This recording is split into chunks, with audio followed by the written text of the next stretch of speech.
Bismillahirrahmanirrahim. Assalamualaikum warahmatullahi wabarakatuh. Innal hamdalillah nahmaduhu wa nasta'inuhu wa nastahdihi wa nastaghfiruh wa na'udzu bihi min shururi anfusina wa sayyiati a'malina. Man yahdihillahu fala mudilla lahu wa man yudlil fala hadiya lahu. أشهد أن لا إله إلا الله وحده لا شريك له وأشهد أن سيدنا ونبينا محمدا عبده ورسوله من لا نبي بعده. اللهم صل وسلم على سيدنا محمد مفتاح باب رحمة الله عدد ما في علم الله صلاة وسلاما دائمين بدوام ملك الله وعلى آله وصحبه. اللهم رب اشرح لي صدري ويسر لي أمري واحلل عقدة من لساني يفقه قولي. سبحانك لا علم لنا إلا ما علمتنا إنك أنت العليم الحكيم. اللهم ارزقنا فهم النبيين وحفظ المرسلين وإلهام الملائكة المقربين. اللهم أغننا بالعلم وزينا بالحلم وأكرمنا بالتقوى وجملنا بالعافية. لا حول ولا قوة إلا بالله العلي العظيم والحمد لله رب العالمين. نوينا التعلم والتعليم والتذكر والتذكير والنفع والانتفاع والإفادة والاستفادة والحث على التمسك بكتاب الله تعالى وسنة رسوله والدعاء إلى الهدى والدلالة على الخير ابتغاء وجه الله ومرضاته وقربه وثوابه سبحانه وتعالى. على هذه النية وعلى كل نية صالحة وإلى حضرة النبي المصطفى محمد صلى الله عليه وسلم بسر الفاتحة. أعوذ بالله من الشيطان الرجيم. بسم الله الرحمن الرحيم. الحمد لله رب العالمين الرحمن الرحيم مالك يوم الدين. إياك نعبد وإياك نستعين اهدنا الصراط المستقيم صراط الذين أنعمت عليهم غير المغضوب عليهم ولا الضالين. Hadratal muhtaramin yang saya ta'zimi, para imam masjid, para ulama, para fuqaha yang dimuliakan Allah, yang sama-sama kita hormati Ketua Masjid Baitur Rahman Bang Raya beserta jajaran pengurus, para jamaah dimuliakan Allah, ikhwatal iman dimanapun berada. Alhamdulillah, insyaAllah kita akan melanjutkan pembahasan kita pada pagi hari ini, masih dalam kitab Nasaihul Ibad, tentang nasihat-nasihat yang termaktum dalam kitab Taurat sebagaimana yang disabdakan oleh baginda Nabi Muhammad sallallahu alaihi wasallam. Ikhwan dimuliakan Allah, sejatinya para nabi dan rasul itu berasal daripada sumber yang sama. Maka siapapun nabi dan rasul itu mereka diutus oleh Allah untuk membawa Islam. Maka tentunya nilai-nilai yang paling mendasar itu pasti sama. Yang berbeda adalah bagaimana kaifiyah, bagaimana tata cara beribadah dan syariatnya saja. Selebihnya nilai-nilai dasar, nilai tauhid, nilai moral itu tentunya satu. Maka pada pagi hari ini kita akan melanjutkan apa yang termaktub di dalam kitab Taurat. Bismillahirrahmanirrahim. Watsani asyara, nasihat yang ke-12. Man qama bihawaijin nasi fid dunya qadallahu hawaijahu fid dunya wal akhirah. Nasihat yang ke-12, siapa atau barang siapa atau siapa saja yang menunaikan hajat orang banyak fid dunya, di dunia ini, qadallahu hawaijahu fid dunya wal akhirah, niscaya Allah Subhanahu wa taala mengabulkan, menunaikan hajatnya, baik hajat dunia maupun hajat akhirat. Qala sallallahu alaihi wasallam, telah bersabda baginda Nabi Muhammad sallallahu alaihi wasallam, man qada li akhihi al-muslimi hajatan kana lahu minal ajri kaman hajja wa atamara. Dalam satu hadis beliau sallallahu alaihi wasallam bersabda, siapa saja yang menunaikan untuk saudaranya yang muslim itu hajatan, satu hajat, satu keperluan, niscaya baginya dia mendapatkan balasan seperti orang yang berhaji dan berumrah. Wa qala sallallahu alaihi wasallam, dan telah bersabda Nabi Muhammad sallallahu alaihi wasallam,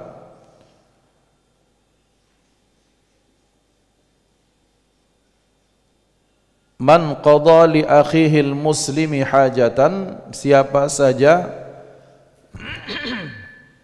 yang ia menunaikan untuk saudara muslimnya hajatan, satu hajat, kana lahu minal ajri kaman khadamallahu umrahu, maka niscaya untuknya dia mendapatkan pahala sebagaimana orang yang berkhidmah umrahu, dengan menggunakan seluruh umurnya, berkhidmah kepada Allah selama umurnya atau sepanjang hidupnya. Ikhwah ini dimuliakan Allah Subhanahu wa taala, pada nasihat yang ke-12 ini adalah tentang qada'ul hajah, tentang menunaikan hajat. Maka sering al-faqir mendengar dari guru-guru kita bahwa misalnya ketika mereka datang, alhamdulillah Ustaz, baca hadir, baca menunaikan, menjawab atau memenuhi undangan sahibul hajat, apa bahasanya? Menunaikan hajat. Alhamdulillah ketika dia bisa membantu berkhidmah di majlis, di masjid, ketika di satu acara bisa menunaikan hajat.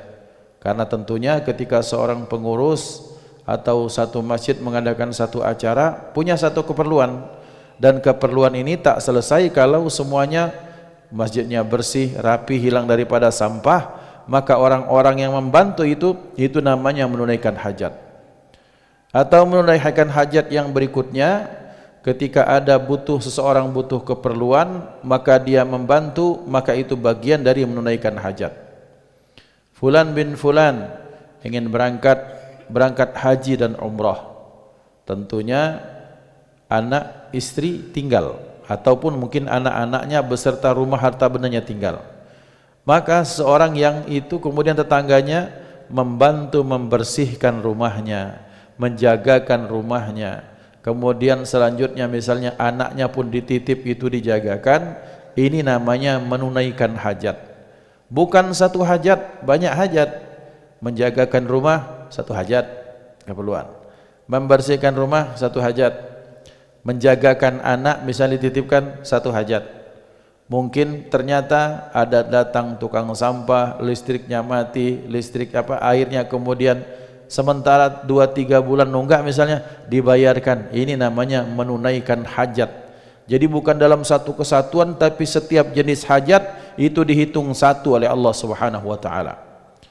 Maka barang siapa yang menunaikan hajat seseorang muslim di dunia, yang pertama, barang siapa yang menunaikan hajat orang banyak, lihat, ini namanya syumuliyah. Ini merupakan bentuk kesempurnaan agama Islam, tidak memandang mana muslim mana non muslim. Kita melihat insaniyah, kita melihat nilai kemanusiaan. Siapapun yang punya hajat, maka kita bantukan hajatnya. Ini termasuk bagian dari apa? Bagian dari menunaikan hajat orang banyak. Maka ketika seseorang itu menunaikan hajat seseorang atau menunaikan hajat banyak orang, maka dia akan mendapatkan pahala apa? Kalau dalam hadis itu dia mendapatkan pahala seperti orang haji dan umrah. Sementara dalam kitab Taurat dinyatakan niscaya Allah akan menunaikan hajatnya, hajat dunia maupun hajat akhirat. Ikhwan, kalau satu hajat untuk satu orang, satu jenis hajat untuk satu orang itu dihitung dengan satu hajat di akhirat Allah akan tunaikan, maka tak terbayangkan kalau ada misalnya bapak-bapak ini, Pak Haji urunan berapa? 300.000. Loh, untuk apa ini? Untuk sedekah Jumat Masjid Bang Baitur Rahman, Bang Raya. Tak kata cuma 300 ini. 300 ini kalau satu paketnya misalnya 15.000 saja sudah berapa? Kalau satu paketnya 10.000 berarti dapat 30 orang. Satu hajat untuk satu manusia berarti dia 30 hajat manusia. Jadi betapa ternyata Islam itu melihat sesuatu itu bukan secara global, tidak. Tapi satu orang yang punya satu perut diberikan makan satu mulut, maka itu hajat. Orang 30 dengan uang 300 mendapatkan bisa menunaikan 30 hajat orang yang sedang kelaparan atau butuh makan. Maka siap-siap dia akan ditunaikan hajatnya, hajat dunia, hajat akhirat oleh Allah Subhanahu wa taala. Maka ikhwan dimuliakan Allah, kemudian bagaimana bentuk seseorang mendapatkan hajat di dunia? Maka ada satu kebiasaan yang bagus di antara umat Islam ini ya. Kebiasaannya itu ketika mereka punya hajat, maka mereka akan mengundang siapa? Akan mengundang anak-anak yatim. Masya Allah, itu bagus. Mereka akan mengundang misalnya orang-orang mustad'afin, itu bagus. Tapi tentunya dengan cara yang elok. Apa maksudnya cara yang elok? Termasuklah dalam bab misalnya 10 Muharram. Maka kita sering sampaikan bahwa membantu anak yatim, apalagi jarang kan anak yatim itu yang kaya, mesti mereka itu yang tak berpunya rata-rata. Maka barang siapa yang pengen melakukan seperti ini, maka tolong jaga mentalitas anak tersebut. Kalau pengen bantu, pengen berikan santunan, ya sudah cantumkan saja namanya. Buat data, cantumkan nama, kumpulkan di satu tempat, di satu waktu. Ya kalau perlu tanda tangan sebagai akuntabilitasnya, ya silahkan minta tanda tangan. Kalau foto ya foto, tapi tolong jangan ketika acara banyak mereka dijejerkan di sini. Saya tak terbayang bagaimana kalau saya jadi anak yatim itu mungkin pecah dipamerkan. Cak seolah-olah hanya untuk 100, 200, paling banter 1 juta. Maka itu kemudian dia harus mungkin menahan rasa malu. Anak kecil tak ngerasa, tapi boleh jadi itu akan jadi ingatannya. Itu satu. Yang kedua, kalau anak-anak ini sudah ABG, bayangkan anak-anak kalau usia ABG, ketika dia kadang-kadang kan ada sudah 1, 2 SMP, itu kan usia yang rentan, dan usia yang sangat rentan bagi dia untuk dibuli oleh orang yang ada di sekitarnya, terutama di sekolah. Kalaupun tidak ada yang membuli misalnya, maka dia sangat rentan dengan rasa malu ketika dia berhadapan dengan orang banyak. Maka seperti yang diceritakan salah seorang teman, kami juga pernah ceritakan di sini, diulangi untuk memberikan rasa penyegaran bagi kita. Ketika dia pada hari Jumat, dia biasa beri sedekah pada hari Jumat, sedekah pribadi 5-6 orang, maka dia kumpulkan di dekat tempat sampah itu, dekat TPA, ada anak-anak, 2 anak dipanggil. Ini kemudian diberikan makanan. Kemudian anaknya diam menunggu. Sudah Ya sudah, kenapa? Kok enggak minta foto dulu kah sebelumnya? Loh, emang kenapa kayak gitu? Karena biasanya rata-rata kalau ada orang sedekah Jumat ini ngasih bantuan apa-apa, minta foto, kemudian kadang-kadang di live segala macam. Nah, bahkan mereka sudah tertanam dalam benak mereka bahwa orang memberikan bantuan rentan sekali dengan cara pengen memamerkan apa yang kebaikan yang mereka lakukan. Maka kita hormati mereka sebagai makhluk yang punya rasa malu, punya rasa mungkin nanti takut dibuli atau bagaimanapun, maka kita berikan bantuan tanpa harus mereka misalnya membuat mereka tegak di depan orang banyak. Nah, ini bagian dari menunaikan hajat.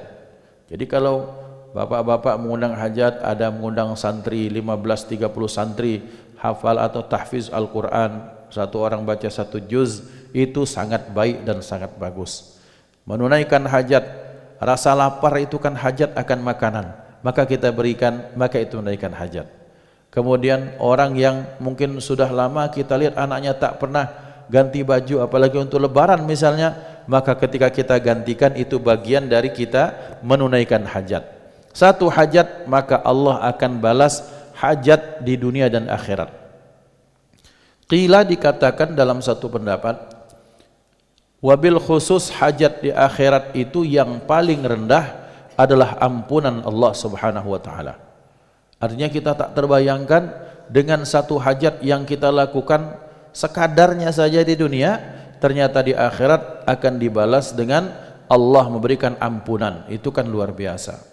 Maka banyak istilah, ada orang-orang tua kita, mereka tak mampu misalnya membawa uang yang banyak untuk bantuan, memberikan bantu hajat seorang sahibul hajat. Maka kadang-kadang di kampung-kampung itu ibu-ibu datang bawa badan sama apa? Bawa pisau. Hari Sabtu, hari Ahad itu diadakan acara, hari Sabtu mereka datang. Ada yang ngupas bawang, kemudian motong cabai, ada yang bersihkan ayam yang sudah dipotong oleh suaminya masing-masing dibawa. Ini kan bagian dari menunaikan hajat. Dan ada bagus atau ada plus minusnya adalah ketika kadang-kadang di satu kampung itu orang sudah ada hajatan, lihat bahasanya saja hajatan. Ada orang melaksanakan hajatan itu, mereka sudah pesan, misalnya sudah pesan catering, pesan jadi. Mungkin ini sesuatu yang simple, tapi terkadang ada hal yang terlepaskan apa? Kebersamaan dan juga sunnah untuk menunaikan hajat. Ikhwan dimuliakan Allah, ternyata Islam amat sangat memperhatikan bagaimana kesinambungan manusia dengan yang di sekitarnya. Tidak hanya terbatas dengan hubungan manusia dengan Tuhan, tapi bagaimana hubungan manusia dengan sekitarnya, wabil khusus kepada orang yang membutuhkan. Dalam konteks hajat, yang membutuhkan itu bisa saja orang miskin, bisa saja orang kaya. Emang orang kaya butuh, Ustaz? Ya butuh. Orang punya hajat, kaya dia, ya kaya. Tapi keluarganya kecil, maka dia butuh bapak-bapak untuk minta disambutkan tamu. Itu kan hajat juga namanya. Maka niatkan kita untuk jadi bagian dari panitia, misalnya ada siapa menikahkan, maka kita niatkan, ya Allah, saya niatkan ini bagian dari menunaikan hajat fulan bin fulan yang butuh bantuan. Maka itu akan jadi kebaikan yang luar biasa bagi yang melakukan maupun yang diberikan bantuan. Siapa saja yang menunaikan satu hajat saudaranya muslim. Nah, kenapa di dalam hadis disebutkan saudaranya muslim? Ini dalam bahasa sederhana, namanya ada satu kitab, ada satu buku yang dikarang oleh senior kami, Ustaz Dr. Oni kalau tak salah. Buku itu berjudul Yang Ini Dulu Baru Yang Itu. Yang ini dulu baru yang itu. Sederhana, tapi bapak-bapak Al-Fakir yakin sudah tergambar bagaimana maksud daripada kitab ini. Kitab ini diambil dari kitab rumusan fikih yang dikarang oleh Syekh Yusuf Al-Qardawi. Namanya Fiqhul Awlawiyah, fikih prioritas. Jadi di dalam Islam kita ada skala prioritas. Ada misalnya bantuan di Gaza, di Palestina. Orang tua kita miskin, ya orang tua kita dululah. Nah ini yang mestinya kita sampaikan. Nah, bab tentang Palestina ini kami pernah diskusi panjang lebar dengan teman kami yang hampir tiap bulan itu ke Aqsa, karena dia punya travel yang memberangkatkan orang-orang ke Aqsa. Mungkin sekarang saya mungkin lebih Aqsa, wallahu alam. Nah, jadi dia sampaikan, ya Iqbal, saya ini bukannya apa. Saya tuh kadang saya pernah bertanya, kamu punya ini enggak? Punya link enggak kepada orang-orang yang sering datang ke Indonesia atas nama Palestina, atas nama Aqsa, kemudian minta bantuan? Ya wallahu alam katanya. Tapi ya mudah-mudahan kita ketemu dengan orang-orang yang betul-betul amanah. Karena ada beberapa kondisi di mana kadang-kadang mereka ini minta bantuan tapi setelahnya diberikan kemana, ke siapa, kemudian mekanismenya bagaimana juga wallahu alam katanya. Kita tidak berhusnudzan tapi kita mengutamakan kehati-hatian. Karena yang dipinta itu adalah atas nama bangsa Palestina yang kesusahan di sana. Kemudian yang membawa berita ini, kemudian apakah betul-betul kita pengen berikan sejuta, diberikan sejuta, wallahu alam. Tapi yang jelas ikhwan dimuliakan Allah, kadang-kadang ya ada oknum, maaf ini, dan kami siap berdiskusi dengan siapapun yang pengen diskusi dengan kami. Ada beberapa oknum yang kemudian dia mengatasnamakan ini, mengatasnamakan itu. Kemudian ternyata yang sampainya sekian itu ada. Kita yakin banyak badan-badan charity, badan-badan amal yang mengatasnamakan Palestina, Aqsa, rakyat Palestina, rakyat Gaza, mereka yang amanah itu banyak. Tapi kadang-kadang kita harus berhati-hati jangan sampai rasa belas kasihan orang Indonesia ini, kasih sayang orang Indonesia ini kadang-kadang dijadikan lahan yang subur bagi orang-orang yang pengen mengambil keuntungan pribadi. Ini sebagai catatan bagi kita semua. Karena kenapa? Karena kadang-kadang husnudzan itu wajib, tapi kehati-hatian itu lebih wajib lagi, supaya yang kita amalkan ini tidak menjadi hal yang disia-siakan. Kembali kepada pembicaraan kita, bahwa ternyata di dalam Islam itu kan ada skala prioritas. Maka dalam bahasa Al-Quran, al-walidaini wal aqrabin, ada orang tua, baru kerabat, baru orang-orang lain.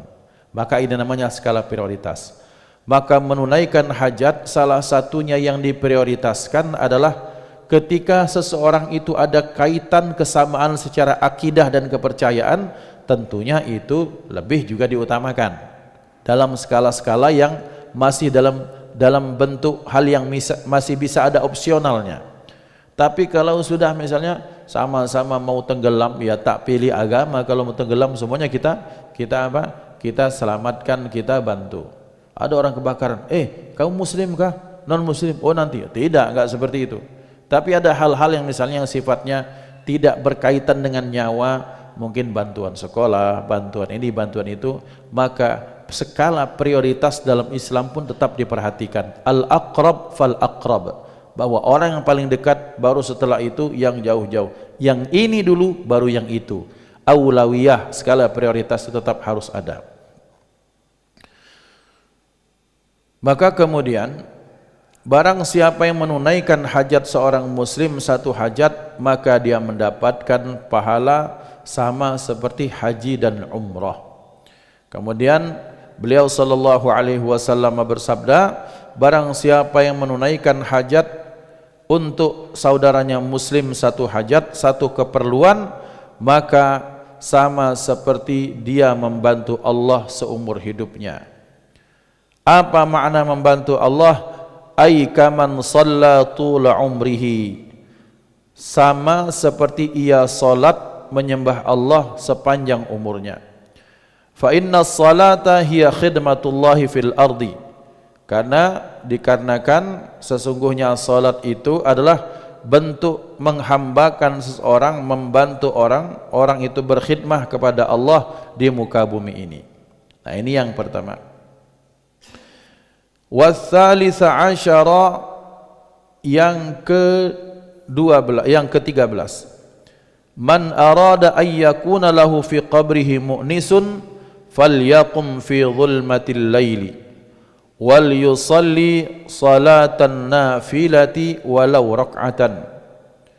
Barang siapa yang ingin dia mendapatkan teman yang menyenangkan, teman yang menenangkan hatinya di dalam kuburnya, maka hendaklah dia qiyamul lail, dia bangun pada gelapnya malam, dan hendaklah dia salat yang sunnah walau rak'atan, walaupun satu rakaat. Ini kekuatan malam. Qul a'udzu birabbil falaq, dalam satu sisi, di satu sisi malam itu di mana kejahatan banyak terjadi. Ya santet itu kan malam, orang mencuri malam, kebanyakan kebakaran terjadi di malam hari. hal-hal yang tak terduga itu terjadi malam hari, tapi imbangannya Allah memberikan banyak kebaikan, kejadian yang luar biasa juga di waktu malam. Apa misalnya? In a'udzubillahi minasyaitonir rajim. Bismillahirrahmanirrahim. Wa minal laili fatahajjad bihi nafilatan lak asa ay yab'atsaka rabbuka maqaman mahmuda. Dari sepertiga atau setengah malam itu, maka bangunlah sebagai tambahan amal ibadah bagimu, maka niscaya Allah akan membangkitkanmu, mendirikanmu, memberikan untukmu maqaman mahmuda, maqam yang terpuji. Nah, maksudnya adalah orang yang qiyamul lail, maka mereka mendapatkan percepatan naiknya derajat di sisi Allah Subhanahu wa taala. Pada waktu malam Allah menurunkan Al-Qur'an, inna anzalnahu fi lailatul qadr. Bahwa ternyata di waktu malam banyak kebaikan-kebaikan yang Allah lakukan. Karena kenapa? Pada prinsipnya adalah ketika sesuatu yang penting banyak diremehkan, maka orang tak meremehkan sesuatu yang penting yang dianggap remeh itu menjadi hebat. Orang normalnya pada waktu malam itu istirahat, tapi ternyata di tengah beratnya, kantuknya, tidurnya, lelahnya, dia masih qiyamul lail. Maka ini makna hadis Rasulullah sallallahu alaihi wasallam secara umum. Apa kata beliau? Besarnya pahala tergantung dengan tingkat kesulitan yang dihadapi. Jadi al-ajru ala qadril masyaqqah. Balasan Allah itu disesuaikan dengan kadar beratnya sesuatu. Bahwa beratnya sesuatu itu, rumahnya dekat, ya betul dekat. Tapi ternyata dia ini 1 minggu ini punya hajat nak nganten ke anak. Capek badan, capek pikiran, sehingga nak bangun itu susah. Tapi dia masih bangun, nah ini lebih besar lagi pahalanya. Jadi bukan sekedar jauhnya jarak atau tempat, betul, jarak yang jauh juga betul. Tapi ketika seseorang kemudian dia sholat bangun malam, karena lelahnya badan dia masih bangun, maka ini pun mendapatkan tambahan pahala karena tingkat kesulitan yang dihadapinya. Selanjutnya dinyatakan barang siapa yang menginginkan punya teman di dalam kuburnya yang menenangkannya. Berarti ya ikhwan, ternyata di alam barzakh nanti kelak akan ada makhluk yang akan menenangkan, membantu kita dalam memberikan jawaban kepada malaikat munkar dan nakir. Maka dalam riwayatkan seperti ini, munkar nakir itu datang setelah 7 langkah terakhir dari orang yang paling terakhir datang, kemudian munkar nakir datang. Maka ketika kita baca dalam talqin yang kita bacakan, ketika datang kepadamu 2 malaikat, kemudian mereka adalah malaikat munkar dan nakir, fala yufzi'ak fala yurhibak, jangan engkau merasa takut, jangan engkau merasa gentar, mereka adalah hamba Allah SWT. Maka katakan wa qul lahuma biqaulin fasih, maka jawab pertanyaan mereka dengan ucapan yang kuat. Apa? Allahu Rabbi, Allah Tuhanku, Muhammad Nabiku, kemudian Ka'bah kiblatku, Muslim saudaraku. Maka ini merupakan bagian dari ikhtiar kita. Ada yang ngomong atas nama rasionalisme, atas menganggap bahwa hal ini tak masuk akal, katanya seperti ini. Bagaimana orang sudah meninggal bisa mendengar? Ya, yang meninggal itu kan namanya berpisahnya ruh dari badan. Ini ruh cangkang, ini jasad, ini cangkang. Sejatinya kita adalah ruh kita. Maka itu yang kelak akan ditanyakan malaikat. Maka ruh itu pun punya memori, punya rasa takut, dan dia diberikan kemampuan untuk mendengar oleh Allah. Terus misalnya kalau ruh tak bisa mendengar, ngapain Rasulullah merintah kita, assalamualaikum ya ahlal kubur, salam sejahtera kepada kalian wahai ahli kubur. Ahli kubur itu jasad atau ruh? Ya ruhnya, jasad sudah hancur. Maka yang ada di alam barzakh, ruh itulah yang mendengar apa yang kita ucapkan. Maka kalau dalam kitab Ad-Darul Akhirah yang dikarang oleh Syekh Mutawalli Sya'rawi, bahwa berdasarkan riwayat yang banyak, bahwa ruh itu mendengar bahkan melihat sebagaimana orang melihat di balik layar. Ada siluetnya, kedengaran suaranya, tapi yang di luar tak bisa mendengar melihat, yang di dalam kemudian tak bisa ngapa-ngapain, hanya pasif menerima apa yang dikirimkan atau doa yang dilantunkan untuknya. Maka berarti fungsi salam itu ternyata orang-orang ahlul kubur itu mereka mendengar, dan salam itu akan menjadi kebaikan. Maka ketika kita mentalqinkan mayit, maka itu bagian dari hal yang oleh dikatakan dalam mazhab Syafi'i, hal tersebut itu memang mustahab, disunnahkan untuk membantu. Tapi namanya obat dari luar, mau setiap hari kita minum pil, obat, suplemen dari luar, tapi kalau tak galak olahraga ya sama baik. Tiap malam minum pil, tapi kemudian tiap malam makan malam mie 3 bungkus misalnya, telur 2 selesai, meledet badannya. Karena kenapa? Karena kadang-kadang ada orang banyak mengandalkan bantuan dari luar.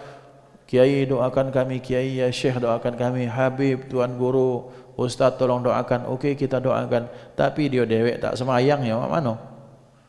Kadang ikhwan dimuliakan Allah, betul-betul kita membanyak minta pengharapan berupa doa dari makhluk, dari orang-orang soleh, tapi kita sendiri tak mau mensolehkan diri. Ini juga susah. Jadi kita barangkan bahwa amalan kita apapun itu, berharap bahwa itu akan menjadi kemudahan bagi kita di alam kubur. Salah satunya adalah seorang yang qiyamul lail atau bangun di waktu malam. Yang kedua, mu'nisun itu bagaimana? Orang yang banyak salawat kepada Rasulullah sallallahu alaihi wasallam, maka akan datang amalnya tersebut menjadi sebagai seseorang yang menemaninya. Kemudian siapa? Orang yang banyak membaca surah Al-Mulk, maka surah Al-Mulk pun itu akan menjadi mu'nisun, akan menjadi penenang baginya ketika dia di alam barzah. Apalagi yang menjadi penenang orang yang membaca Al-Quran secara umum. Allahumma ja'al Qur'anana fid dunya qarina wa fil qabri mu'nisa. Ya Allah, jadikan Quran ini di dunia ketika kami masih hidup sebagai qarin, sebagai teman, sebagai sesuatu yang terus menempel kepada kami. Itu maksudnya qarin. Wa fil qabri mu'nisa, ya Allah, tolong jadikan Al-Quran di alam barzakh, di dalam kubur kami sebagai mu'nis. Mu'nis itu adalah yang menenangkan. Mu'nis dari kata anis, artinya sesuatu yang tenang, maka mu'nis itu menenangkan. Maka ikhwan dimuliakan Allah, banyak amal, tapi dalam konteks ini orang yang menunaikan hajat orang lain, terutama orang Islam sesama muslim, maka dia mendapatkan apa? Mendapatkan penenang di dalam kuburnya masing-masing. Warabi'a asyara, yang ke-14, man arada ayyakuna fi dhilli arsyir rahmani falyakun zahidan. Siapa yang menginginkan untuk mendapatkan naungan daripada Allah di hari kiamat kelak pada arasy-Nya Allah Subhanahu wa taala, maka hendaklah dia menjadi orang yang zuhud terhadap dunia. Ay mu'ridan biqalbihi 'anid dunya, yakni dia memalingkan hatinya dari dunia. Qala sallallahu alaihi wasallam, telah bersabda Nabi Muhammad sallallahu alaihi wasallam, naja awwalu hadhil ummati bizzuhdi wal yaqini. Selamatnya awal umat ini adalah dengan zuhud dan yakin. Wa sayahliku akhiruha bil hirsi wa tulil amali, dan kelak akan binasanya umat akhir zaman bil hirsi, dengan sebab tomak, wa tulil amal, dan betapa banyaknya panjangnya cita-cita. Bapak Ibu ini muliakan Allah, zuhud kita sudah sering bahas. Sekarang kita akan bahas hadisnya, bahwa umat ini, awal umat ini maksudnya siapa? Umat yang oleh Rasulullah sallallahu alaihi wasallam menyatakan khairul quruni qarni tsumma alladziina yalunahum tsumma alladziina yalunahum, bahwa umat ini dibagi beberapa fase. Umat terbaik kurun di mana mereka hidup bersama Rasulullah sallallahu alaihi wasallam.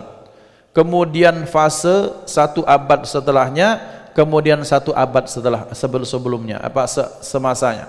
Jadi Qarni abadnya Rasulullah, kemudian abad berikutnya juga berarti 300 tahun. Ini yang disebut sebagai apa? Salaful ummah. Jadi yang disebut salafiyun itu adalah orang yang datang 300 tahun pertama. Kita ini kholaf galo. Ini yang perlu disampaikan. Ini yang dikatakan oleh Syekh Ramadan Al-Buti, kata salaf atau kalau ditambah ya nisbat itu salafiyun, itu adalah orang-orang yang 300 per tahun pertama mereka hidup. Selebihnya mereka adalah khalaf. Tapi kamu ini kan salat kamu pakai kunut, pakai usolli, Nabi tak pakai usolli. Maka kita bermadhabkan sebagian besar madhab Imam Syafi'i. Imam Syafi'i termasuk salaf. Kali ini tak pakai hadis Quran dan sunnah. Ilmu fikih itu diambil dari Quran dan sunnah. Terlalu panjang sudah kalau mau dijelaskan, terlalu menghabiskan energi. Intinya selama bapak-bapak, ibu-ibu beramal dengan fikih, itu sudah Quran dan sunnah. Harus kembali kepada Quran dan sunnah. Kami ini tidak kemana-mana, masih dalam Quran dan sunnah itulah. Ngapa nak disuruh balik? Jadi istilah kembali pada Quran dan sunnah itu kan tuduhan seolah-olah orang yang diomongkan itu tak membaca Quran, tak mempelajari Quran, tak mengamalkan sunnah. Ilmu fikih induknya dari Quran dan sunnah, karena dia mengambil dari dalil-dalil tersebut. Nah, ikhwan yang dimuliakan Allah, awal umat ini mereka itu selamat dengan sifat zuhud dan yakin. Zuhudnya bagaimana? Bagaimana sikap seperti Sayyidina Umar bin Abdul Aziz, bagaimana sikap Abdurrahman bin Auf, bagaimana sikap seluruh sahabat Rasulullah sallallahu alaihi wasallam. Kemudian mereka selamat dengan apa? Dengan zuhud dan yakin. Yang yakin itu maknanya bahwa mereka akan punya keyakinan bahwa hal ini pasti terjadi. Pada satu saat Sayyidina Ali karramallahu wajhah itu beliau sedekah pada seorang, kepada beliau sangat punya hajat. Kemudian beliau mendapatkan satu balasan. Kata beliau, saya masih nunggu nih 9 balasan lagi. Emang kenapa? Nah, saya tadi kan bantu orang, saya lagi berhajat betul, dan ternyata saya sudah berikan sedekah padanya, sementara Allah melalui lisan Nabi Muhammad SAW bersabda, barang siapa yang melakukan satu kebaikan maka dia akan mendapatkan 10 balasan. Aku yakin baru 1 yang diberikan, aku lagi nunggu 9-nya, dan betul yang mendapatkan berlipat-lipat, dihitung-hitung sampai 10. Ini keyakinan para sahabat kepada Allah dan kepada hadis baginda Nabi Muhammad sallallahu alaihi wasallam. Nah, kita membangun keyakinan itu yang perlu sampai belajarnya sampai seumur hidup. Kemudian beliau sallallahu alaihi wasallam bersabda, sementara umat akhir zaman itu akan binasa dengan tamak dan panjangnya cita-cita, panjangnya angan-angan. Disebut sebagai cita-cita itu panjangnya, banyaknya, panjangnya angan-angan tuh, nanti begini, nanti begitu, kalau ini, kalau itu, terus dia, tapi tak pernah action.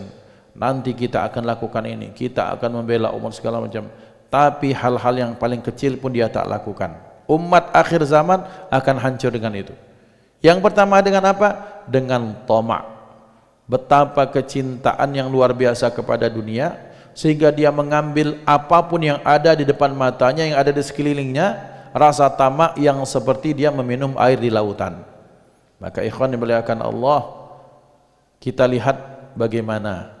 Sudah kelihatan hadis Rasulullah ini? Sudah. Hancur di sini bukan hancur binasa, jerbong itu dibom sama malaikat, itu bukan. Tapi hancur di sini hancurnya nilai manusianya, kemanusiaannya. Ya, kalau laut itu dipagar itu kan sampai nelayan nggak bisa melaut, itu kan namanya sudah hancur nilai kemanusiaan. Tak usah dipanjangkan lagi. Bahwa betapa banyak ada orang dengan sikap sifat tamaknya, kemudian dia memakan hak-hak orang banyak yang membutuhkan, itu sudah nilai, sudah hancur umat ini. Jadi Kalau dalam dibahasakan seperti ini, sifat kemanusiaan manusia itu melembaga menjadi sesosok manusia yang dibangun.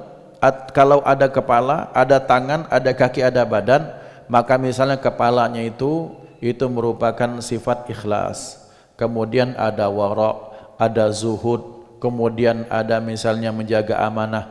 Kalau itu semua lengkap jadi satu sosok manusia. Tapi ternyata gara-gara sikap sifat tamaknya, maka hilang kakinya manusia itu, hilang kepalanya, sudah tak seutuhnya jadi manusia lagi. Maka berarti ini sudah terjadi sabda baginda Nabi Muhammad SAW bahwa orang yang berada di akhir zaman, tantangan terbesarnya adalah apa? Adalah sifat tamak terhadap yang ada di sekitarnya. Sudah hilang rasa malu, iya betul. Sudah hilang rasa malu, ngambil tanah wong, ladak malu lagi. Lah sudah disertifikat, ditimpo lagi sertifikat itu. Itu kan sudah tak ada rasa malu lagi. Gara-gara apa? Tamak. Kemudian sudah ada atas nama ini pondok sudah dibangun dari kecil sampai besar, sama keluarganya, karena yang mewakafkan sudah meninggal, diambil lagi, terjadi walsalam walhasil hancur. Maka nilai-nilai kemanusiaan itu hancur di akhir zaman. Yang paling kelihatan gara-gara apa? Gara-gara al-hirsu, sikap tamak, sifat tamak yang terjadi, wal'iyadzubillah.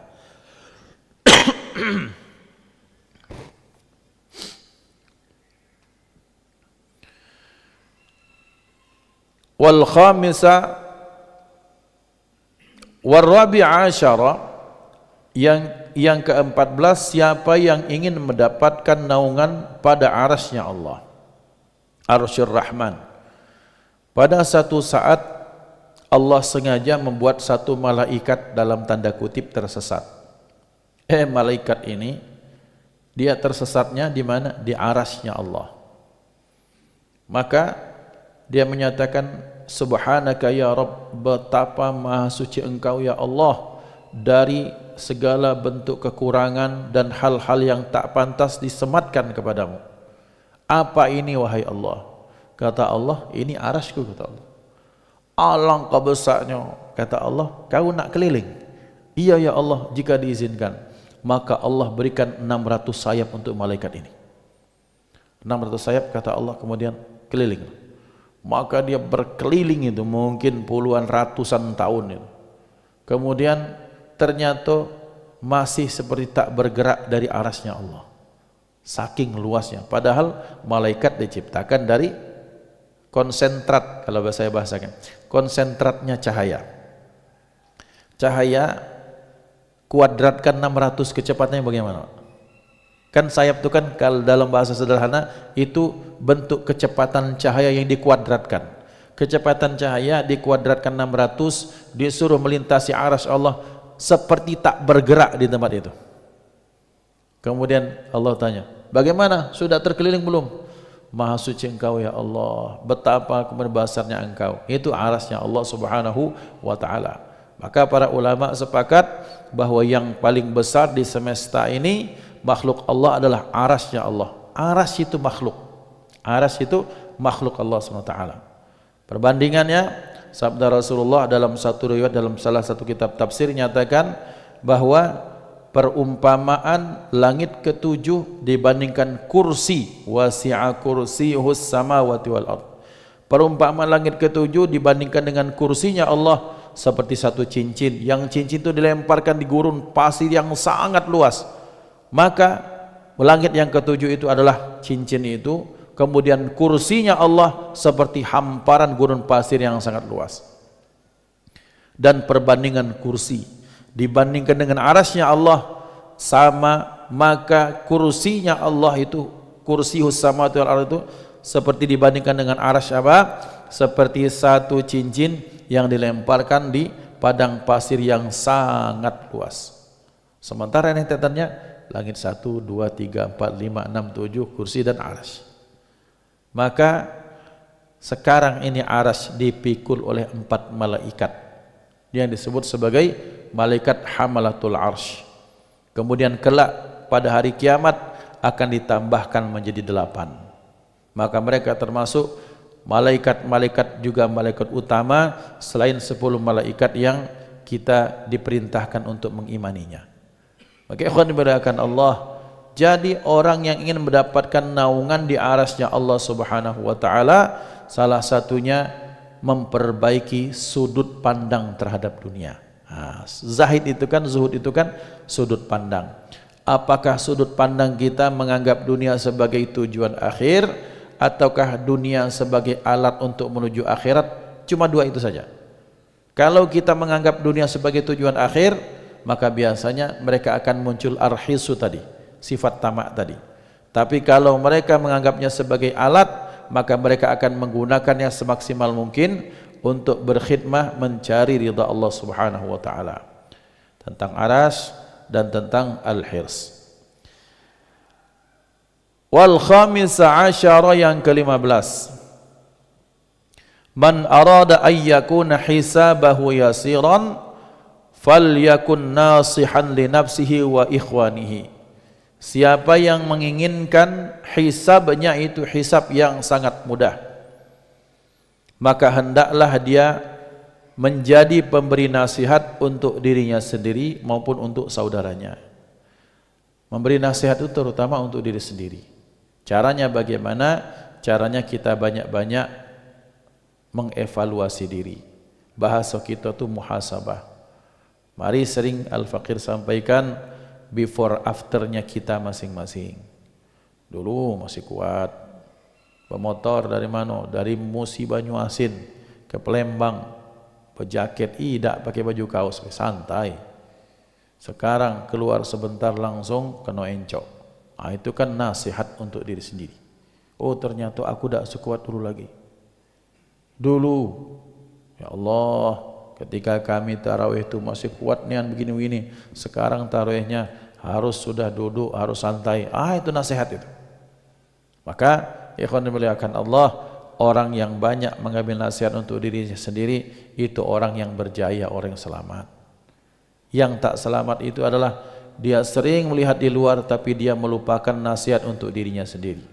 Maka seringlah kita bandingkan diri kita dengan diri kita. Diri kita dahulu dengan diri kita yang sekarang. Dulu misalnya kita satu ayat itu bisa satu nafas, sekarang satu ayat itu bisa 4-5 kali nafas. Itu nasihat. Maka berarti ketika nasihat sudah sampai, inti nasihat sudah sampai, berarti follow up-nya apa? Menambah amal soleh yang memang itu harus dilakukan. Kemudian juga dia memberikan nasihat untuk orang lain, karena nasihat untuk orang lain itu merupakan bagian dari apa? Merupakan bagian dari kepedulian untuk sesama. Maka ad-dinu an-nasihah, agama ini adalah nasihat untuk Allah, Rasulnya, para pemimpin, juga untuk orang-orang awam di antara muslim. Kemudian selanjutnya yang ke-16, man arada ayyakunal malaikatu zaidina lahu falyakun wari'an. Barang siapa yang ingin dikunjungi malaikat, maka hendaklah dia menjadi orang yang wara'. Wara' pun kita sudah sering bahas. Wara' itu kemauan, kemampuan, niat hati seseorang untuk menjaga dirinya minimal dari halal yang berlebihan, yang kedua dari yang syubhat, yang ketiga dari apa? Yang ketiga dari hal yang diharamkan. Bahkan para ulama zaman dahulu, bahkan zaman sekarang kita temukan dalam riwayat, mereka sengaja melakukan sesuatu itu demi kehati-hatiannya, supaya jangan sampai apa? Jangan sampai mereka itu termakan dengan sesuatu yang tak jelas. Berapa saya dapat ini Pak? 2 juta. Oke lah kalau gitu, saya mau ambil 1.900.000 sajalah. Loh kenapa yang 100? Ya mudah-mudahan dengan yang 100 itu tak saya makan, betul-betul yang saya makan tuh ada betul-betul jatah untuk saya. Nah ini ikhwan fillah Allah, bentuk kehati-hatian. Bahwa ternyata orang-orang terdahulu itu bahkan menjaga diri dari sesuatu halal yang berlebihan, supaya apa? Jangan sampai sesuatu tersebut jadi syubhat maupun haram. Jadi yang syubhat saja mereka takut, apalagi yang diharamkan Allah Subhanahu wa taala berupa pakaian dan makanan. Ustadz, emang malaikat itu sering berkunjung kah? Oh iya. Dalam riwayat ada nama salah seorang sahabat, namanya saya lupa. Ketika dia sakit, maka dia sakit itu kemudian tiap hari malaikat itu datang sampai kemudian dia bisa ngobrol dengan malaikat. Dia berbicara, berkomunikasi lah. Kemudian satu saat Rasulullah datang, ya Allah, kata Rasulullah, kau masih sakit? Ya Rasulullah. Maka doakan sembuh. Walhasil karena sembuh itu, maka dia tak bisa lagi melihat malaikat yang mengunjunginya. Datang lagi, ya Rasulullah, kemarin pas sakit kok aku bisa berkomunikasi dengan malaikat kah? Sementara sekarang sudah sembuh. Aku tanya, ya Rasulullah, kalau gitu minta sakit lagi biar pacak ngobrol dengan malaikat. Ya sudah, sama Rasul didoakan sakit, ketemu lagi para malaikat. Sahabat ini aneh-aneh pola pikirnya, macam-macam ya. Bukan tak suka dengan kesembuhan, tapi dia betul-betul mendapatkan kenikmatan ketika berkomunikasi dengan para malaikat Allah. Ini menjadi bukti bahwa malaikat itu berkunjung kepada manusia yang betul-betul membersihkan jiwa raganya lillahi ta'ala. Kemudian selanjutnya was-sabi'a asyara, yang ke-17, man arada ayyaskuna fi mahbubatil jannati ay wasatiha falyakun dzakiran lillahi bil laili wan nahar. Yang terakhir ini, barang siapa yang ingin tinggal di tengah surga, maka hendaklah dia mengingat Allah baik di waktu malam maupun di waktu siang hari. Ini namanya dawamul dzikri, artinya terus mengistiqomahkan zikir kepada Allah Subhanahu wa taala. Zikir itu apa sih? Zikir itu menyebutkan dengan lisan, betul. Zikir itu apa sih?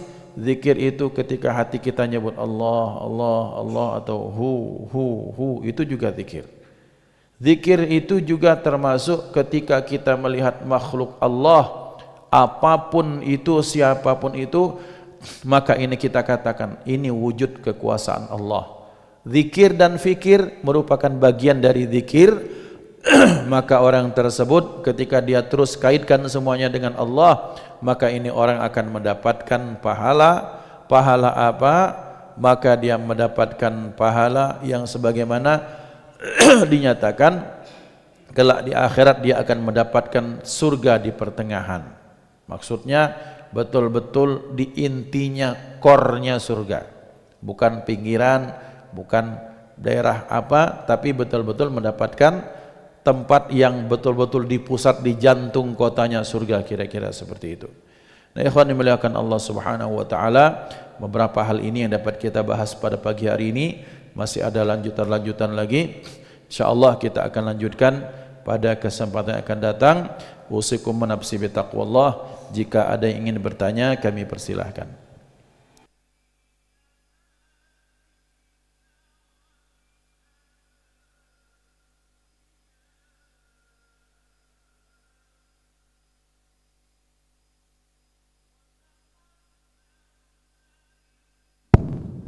Bismillahirrahmanirrahim. Assalamualaikum warahmatullahi wabarakatuh. Assalamualaikum warahmatullahi wabarakatuh. Mohon maaf sebelumnya Ustaz, mungkin pertanyaan saya kurang tepat. Ini pertanyaan saya begini Ustaz. Kadang pernah saya dengar, kalau kita beribadah itu jangan mengharapkan pahala, tapi mengharapkan ridhonya Allah. Itu bagaimana kita memahaminya Ustaz? Cuma itu saja. Assalamualaikum warahmatullahi wabarakatuh. Waalaikumsalam warahmatullahi wabarakatuh. Ridho pun kan harapan. Kita berharap ridho, ya harapan juga. Kemudian apakah boleh ya fungsi Al-Quran memberitakan surga dan neraka bagian dari Allah mengisyaratkan kepada kita supaya kita mengharapkan pahala maupun pengen selamat dari neraka. Maka Al-Imam Ali Zainal Abidin menyatakan 3 karakter manusia itu dalam beribadah kepada Allah. 1, ibadahnya para hamba sahaya. Hamba sahaya itu dipecut-pecut baru mau kerja. Maka kadang-kadang ada orang sholat ngapo, biar tidak masuk neraka. Bagus. Akhirnya dia sholat. Sholatnya kepada siapa? Ya kepada Allah. Yang kedua, kenapa kamu melakukan kebaikan? Supaya dapat surga misalnya. Juga bagus. Karena memang Allah yang janjikan surga, Nabi yang menjanjikan. Ya seperti ini. Barang siapa yang pengen dapat tinggal di tengah surga, kemudian mendapat perlindungan di hari kiamat, mendapatkan hisab yang mudah, itu kan harapan-harapan semua. Itu kan merupakan reward semua daripada Allah. Apakah boleh? Ya boleh. Dan justru itulah ada satu kitab namanya At-Targhib wa Tarhib. Dan ini konsep dalam beramal tuh ada At-Targhib. Targhib itu optimis, senang dengan janji-janji yang baik.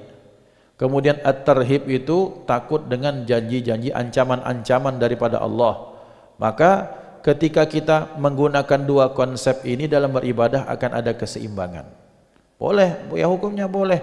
Ya kalau tak boleh ngapain Allah sendiri yang menjanjikan? Apa? Misalnya Allah menjanjikan kepada siapa? Pada orang-orang yang beriman, yang amal soleh, begini dan itu misalnya, mendapatkan surga, mendapatkan minuman yang baik di surga, mendapatkan tempat tinggal di istana yang mengalir deras sungai di bawahnya. Itu kan memang janji Allah. Ada orang yang ketiga, mereka beramal hanya kenapa? Karena yang memerintahkan itu Allah. Bapak ini tak kasih ya? Iya, makasih Ustaz. Woi, makasih nian. Bendo ini air kangen water Masjid Baitur Rahman, lagi jualan ini. Ini air Baitur Rahman kangen water ini 5.000 aja harganya. Kalau nak belilah insyaallah. Nah, ini fungsinya betul-betul bagus sekali. Kemudian kandungan air di dalamnya, partikelnya bagus segala macam. Maka Bapak minum itu dengan harapan bahwa mendapatkan kesembuhan yang dilihat bendanya ini. Ada bapak-bapak bahkan dapat, saya kasih Pak ini tutup cangkir, dimakan tak baca, dipasang dipajang juga cak kerak nian, tapi senangnya minta ampun ngapo. Ustadz Iqbal idola saya itu loh yang kasih.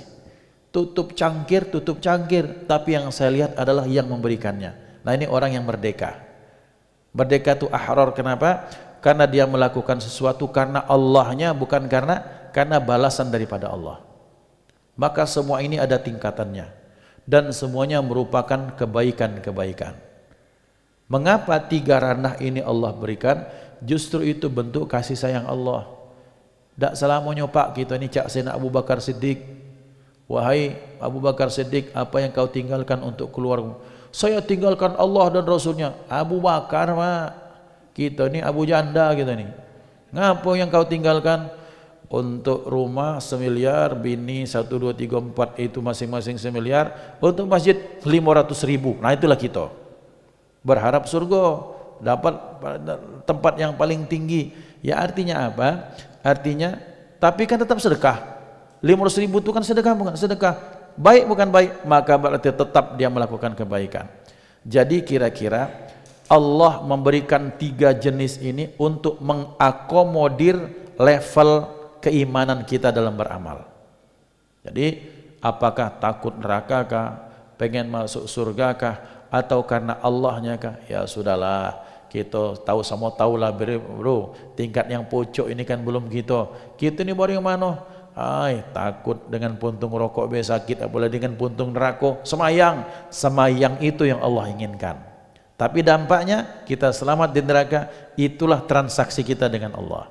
Jadi bahwa bentuk kasih sayang Allah, maka Allah itu siap menampung siapa saja yang ingin datang kepadanya, apapun motivasi kita.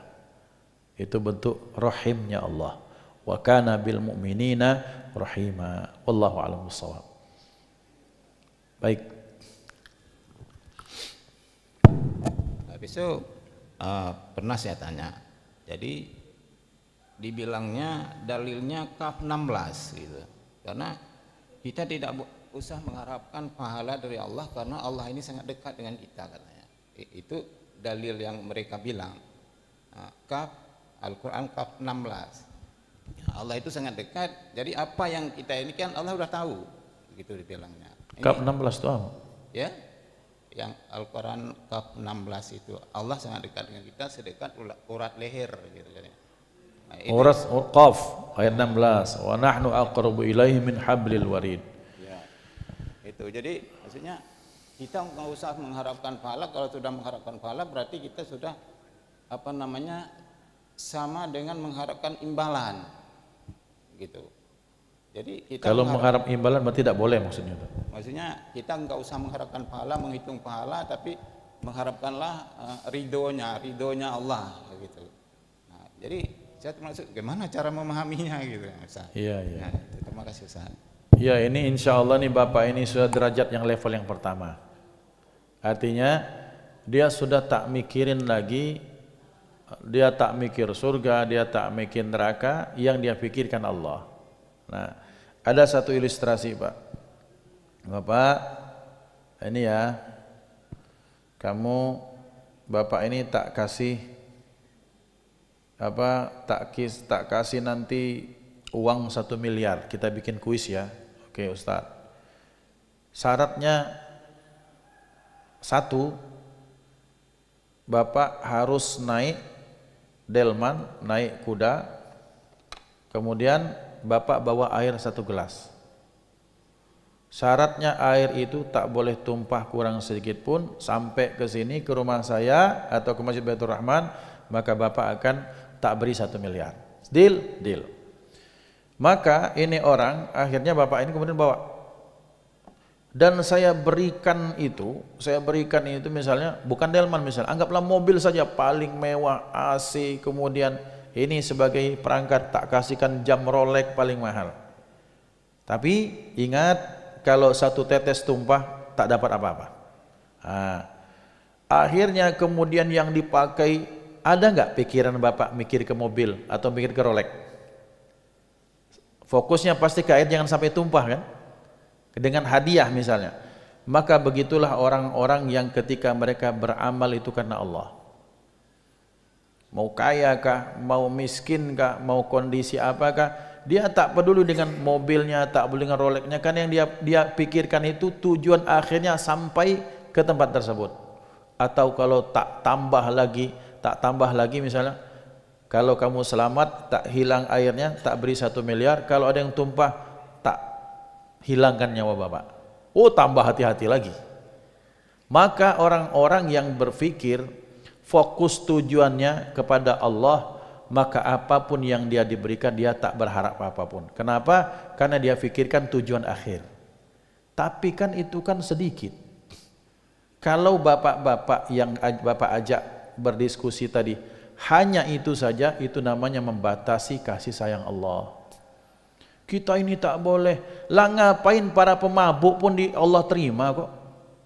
Bukan orang melakukan ketaatan, bahkan ketika melakukan kemaksiatan dia berhenti dari melakukan kemaksiatan, itu saja dipandang kebaikan sama Allah. Jadi tolong jangan membatasi kasih sayang Allah Subhanahu wa taala.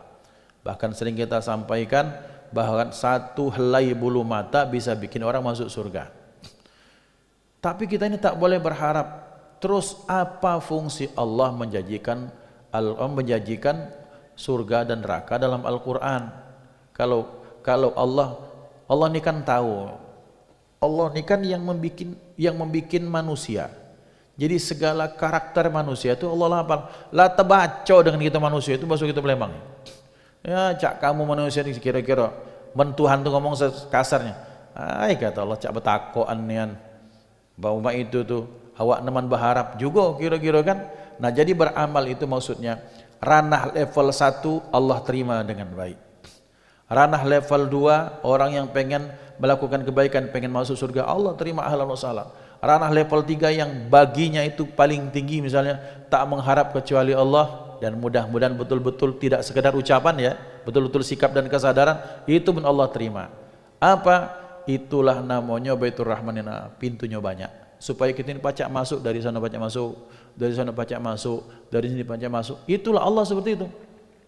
Para pelaku kemaksiatan datang dengan taubatnya. Orang yang datang tak bisa bersedekah datang dengan tangisan di waktu malam. Semua Allah terima. Bolehkah kita berharap? Ya boleh berharap kasih sayang Allah. Nabi Ayyub alaihissalam. Satu saat Nabi Ayyub ini kan sedang mandi. Tiba-tiba dilihat ini ada kodok itu dari emas. Kodok dari emas. Langsung ditangkap, disimpan.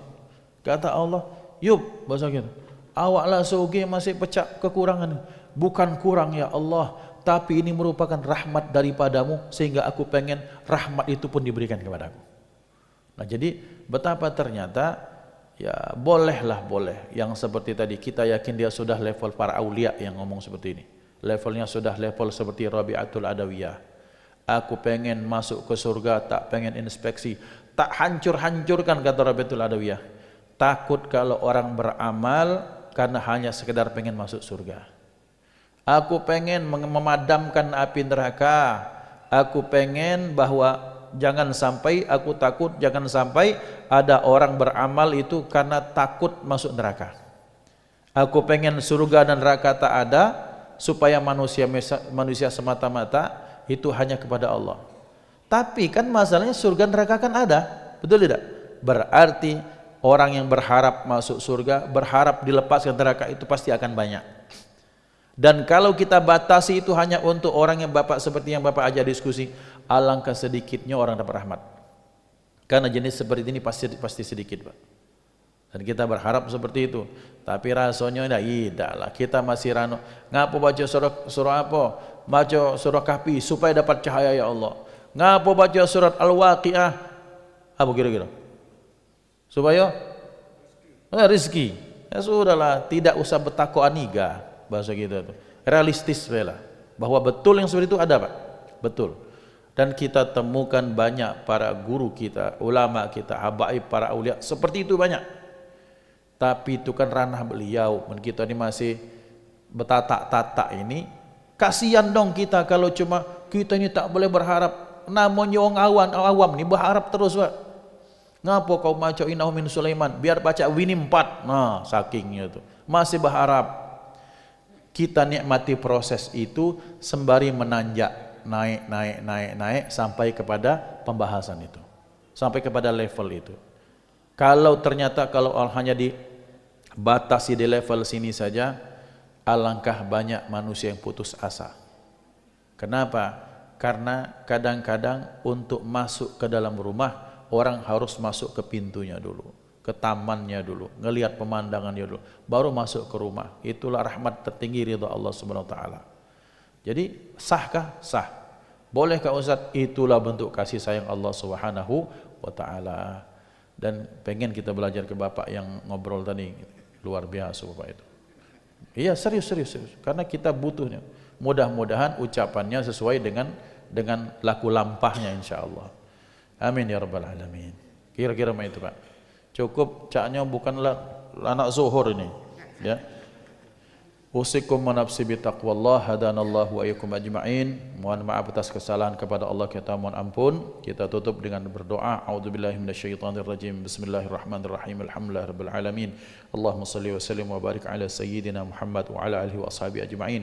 Allahumma ij'al jam'ana hadha jam'an marhuma wa tafarruqana min ba'dihi tafarruqan ma'suma wa la taj'al fina wa la minna wa la ma'ana syaqiyya wa la mahruma.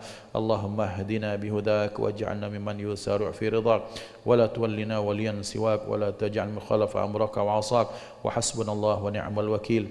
Allahumma barik lana fi Sya'ban wa ballighna Ramadan wa a'inna 'ala as-siyam wal qiyam wa tilawatil Qur'an wa ihfazna min adh-dhunubi wal atham. Rabbana atina fid dunya hasanah wa fil akhirati hasanah wa qina adzaban nar. Wa sallallahu ala sayyidina Muhammad wa ala alihi wa sahbihi wasallam. Walhamdulillahi rabbil alamin. Taqabbalallahu minkum minna wa minkum taqabbal ya karim. Kita tutup dengan kafaratul majlis. Subhanakallahumma bihamdika asyhadu an la ilaha illa anta astaghfiruka wa atubu ilaik. Assalamualaikum warahmatullahi wabarakatuh.